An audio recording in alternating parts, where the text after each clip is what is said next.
आइए मित्रों, हमारे YouTube चैनल स्वाध्याय में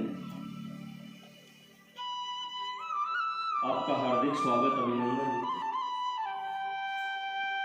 आज हम आपके लिए लेकर आए हैं श्री भगवान नाम इस शीर्षक पर प्रेरणादायक ज्ञानवर्धक ज्ञान चर्चा। कलयुग में भगवान नाम ही मुख्य साधन है। अगर आपने हमारे चैनल को लाइक और सब्सक्राइब नहीं किया है तो आपसे निवेदन है, कृपया चैनल को लाइक और सब्सक्राइब अवश्य करें।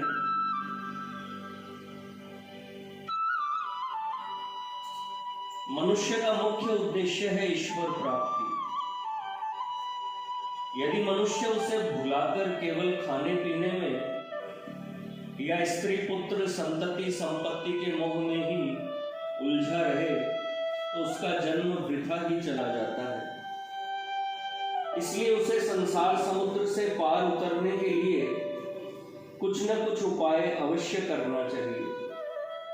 शास्त्रों ने 4 युग माने हैं और चारों में 4 प्रकार के मुख्य साधन ईश्वर प्राप्ति के बतलाए हैं।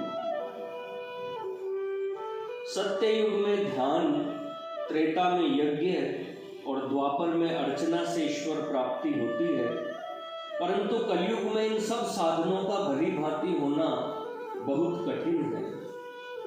इसलिए इस युग में भगवान नाम को ही भगवत प्राप्ति का मुख्य हेतु बतलाया गया है।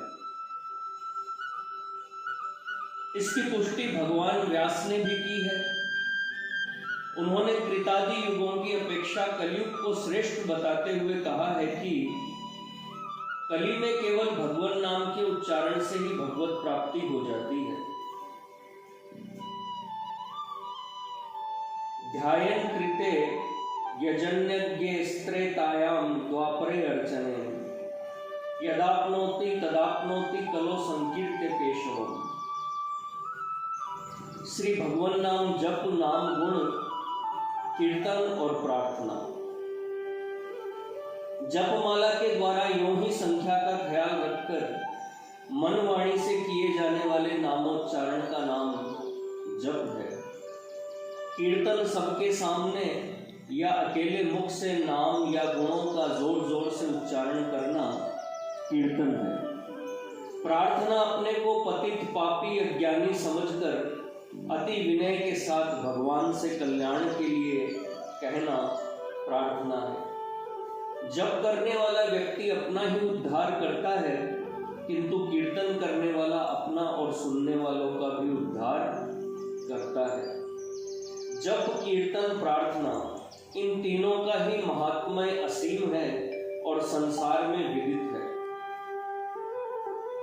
उदाहरण, वाल्मीकि जी बड़े मूर्ख और निर्दयी थे। वे मनुष्यों का वध तक कर डालते थे। एक दिन एक मुनि ने बहुत समझाकर कहा कि तुम राम का नाम जपा करो, इस प्रकार पाप क्यों कमाते हो। इस पर वाल्मीकि बोले कि आपने जो मुझे नाम बताया है उसका उच्चारण मुझसे नहीं होता। तब मुनि ने कहा कि अच्छा, तुम मरा मरा जपा करो। वाल्मीकि जी मरा मरा उल्टा नाम जपने लगे और उसी के फलस्वरूप वे ब्रह्म के समान हो गए। गोस्वामी तुलसीदास जी ने कहा, उल्टा नाम जपत जग जाना, वाल्मीकि भे ब्रह्म समान। इससे अधिक नाम का और क्या महात्म्य वर्णन किया जाए। नाम को सीधा न जपकर उल्टा जपने पर भी वाल्मीकि जी ब्रह्म के समान हो गए। अब कौन सी पदवी बाकी रह गई। मीराबाई कीर्तन किया करती थी। उनमें कीर्तन में बाधा डालने के लिए राणा जी ने विष का प्याला भेजा। उसको मीराबाई पी गई, परंतु कीर्तन के प्रभाव से उन पर कुछ भी असर नहीं हुआ। तब राणा ने पिटारी में सांप बंद करके भेजा, परंतु जब उस पिटारी को खोला तो सांप एक सुंदर माला बन गया। देखिए कीर्तन का कितना महात्म्य है। मीरा के कीर्तन से आज भी लोग संसार समुद्र से पार हो रहे हैं। राजा उत्तानपाद की 2 रानियां थी। बड़ी रानी के पुत्र का नाम ध्रुव था और छोटी के पुत्र का नाम उत्तम था। छोटी रानी पर राजा की कृपा दृष्टि थी। एक दिन ध्रुव का सौतेला भाई राजा की गोद में बैठा था। ध्रुव भी उसी के साथ राजा की गोद में जा बैठा। इस पर उत्तम की मां ने आकर ध्रुव को गोद से हटाकर कहा कि राजा की गोद में बैठने का तुझको कोई अधिकार नहीं। इस पर तो मेरी ही कोख से पैदा होने वाला बैठ सकता है। ध्रुव रोता रोता अपनी माँ के पास गया और उसने सब हाल कह सुनाया। ध्रुव की माँ ने कहा, बेटा, भगवान की जैसी मर्जी होती है वैसा ही दुख सुख होता है। ध्रुव ने पूछा कि माँ, भगवान कहाँ रहते हैं? मैं उनसे प्रार्थना करके सुख प्राप्त करूंगा। माँ बोली कि भगवान सब जगह रहते हैं, एकांत में उनकी प्रार्थना करने से मिल जाएंगे। तभी से ध्रुव ने ध्रुव निश्चय कर लिया। 5 वर्ष की अवस्था में ही प्रार्थना करके ईश्वर को प्राप्त किया। ध्रुव अमर हो गया। आज भी वह अटल रूप से उत्तर दिशा में आकाश में विराजता है। यह प्रार्थना का ही महात्म्य है। श्री भगवान नाम जप, कीर्तन, प्रार्थना किस प्रकार करनी चाहिए? जब 2 प्रकार से होता है, आसन पर बैठकर संख्या की गणना रखते हुए और चाहे जब चाहे जैसी स्थिति में रहते हुए। इसमें संख्या रखना न रखना अपनी खुशी की बात है।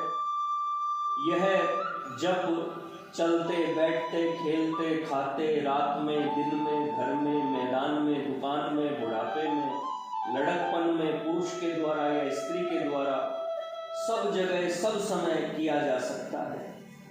अवश्य ही जहाँ तक हो सके एकाग्र चित्त से ही जप करना चाहिए। कीर्तन संगीत के साथ अथवा यूं ही किया जा सकता है। संगीत के साथ मनुष्य के चित्त का ऐसा संबंध है कि वह सुर की तरफ सहज ही आकर्षित हो जाता है। इससे कीर्तन में मन ज्यादा लगता है और प्रेम समाधि सी हो जाती है। नाम संकीर्तन में किसी प्रकार की असुविधा नहीं है। घूमने के लिए जाइए, पैदल चलिए, घर में बैठिए, किंतु मुख से भगवान नामोच्चारण करते जाएं। इसमें किसी प्रकार की माला और गिनती की जरूरत नहीं। संसार में कीर्तन से बढ़कर ईश्वर प्राप्ति का कोई अन्य उपाय नहीं है। महात्मा सूरदास जी ने कहा है, सोई भलो जो राम ही गावे। प्रार्थना के लिए किसी शास्त्र या विद्या की जरूरत नहीं है। अपनी ही भाषा में अपने मन का सच्चा भाव परम पिता के सामने रखना चाहिए। वह सबकी सुनता और समझता है। संसार से मन को हटाकर नम्र भाव से प्रार्थना करनी चाहिए। प्रार्थना में ईश्वर से अपने अपराधों के लिए क्षमा मांगनी चाहिए।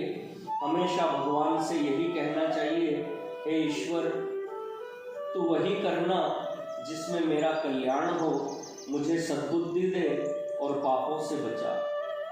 श्री भगवान नाम जप कीर्तन अनिच्छा पूर्वक तोते की भांति करने से भी कल्याण होता है। तोते की तरह रटने या करने से तात्पर्य यह है कि अर्थ का ज्ञान और भान हुए बिना ही जप या कीर्तन करना। अब प्रश्न यह है कि इस प्रकार जप और कीर्तन करने से वह मोक्ष का साधन होता है या नहीं? इसका उत्तर देना बहुत ही कठिन है, क्योंकि अनुभव के बिना इस विषय पर कुछ भी नहीं कहा जा सकता। इस विषय पर मेरा कुछ कहना तो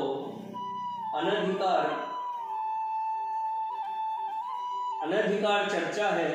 फिर भी मैं अपने विश्वास के अनुसार इतना कह सकता हूँ कि भगवान नाम में इतनी शक्ति है कि उसको तोते की भांति रटने से भी मनुष्य का ज्ञान रूपी अंधकार अवश्य नष्ट हो जाता है। महात्मा तुलसीदास जी कहते हैं, राम नाम मणि दीप धर, जीह देहरी द्वार, तुलसी भीतर बाहिरो, जो चाहसी उजियार। बिना जाने नाम लेने से भी हृदय शुद्ध होता है और हृदय के शुद्ध होने से ज्ञान होता है और ज्ञान ही मोक्ष का साधन है। उदाहरणार्थ अजामिल को ही लीजिए। जिस समय उसने नारायण नाम लेकर अपने लड़के को पुकारा, उस समय उसे यह ज्ञान नहीं था कि मैं ईश्वर को पुकार रहा हूं, परंतु नाम के प्रताप से भगवान ने उसे मोक्ष दिया। इससे सिद्ध होता है कि तोते की तरह बिना जाने ईश्वर नामोच्चारण करना भी मोक्ष का साधन है। जेते विषय है तेते विष से विषम अंत, जेते नेह नाते तेते वहिन्नी तुल्य ताते हैं, जेते लोक गौरव है रौरव समान तेते, नाथ पाल भी तो एक काल पात पाते हैं। भोग सुख जेते परिणाम दुख रूप तेते, केवल विवेक शून्य मन को सुहाते हैं। निरसा असार जग छाड़ सार सेवी हंस, क्षीर से मुकुंद पाद चित्त मध्य लाते हैं। मित्रों, यह थी श्री भगवान नाम। कलयुग में श्री भगवान नाम इस शीर्षक पर प्रेरणादायक ज्ञानवर्धक ज्ञान चर्चा। अगर आपको हमारा चैनल पसंद आए तो इसे सब्सक्राइब और वीडियो को लाइक जरूर करें। धन्यवाद।